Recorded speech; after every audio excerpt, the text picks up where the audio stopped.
Yeah, that's what you're presenting is kind of one evolutionary explanation for the origin of religion, and in the sense that there's a supernatural world, that it's just kind of hardwired into us via an evolutionary process. And the problem, I've also heard it described that we're just pattern-seeking animals, and that we identify sometimes false patterns and think that they're true, but that somehow has promoted our survivability.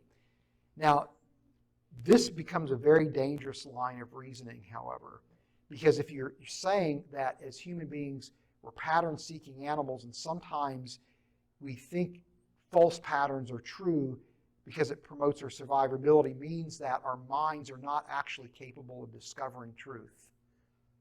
Right? That's one of the implications of going down that line of reasoning. And so the problem with that is you begin to undermine our capacity to really know if truth is possible or not, which means you start to erode confidence in the scientific method.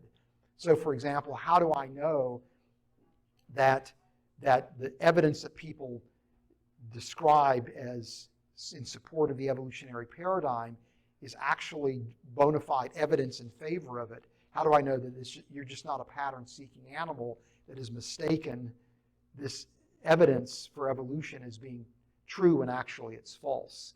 So you see what I'm going with that. So the implications of that approach have broad ramifications about human beings as being capable of discovering truth. We're capable of surviving because of what we think is true.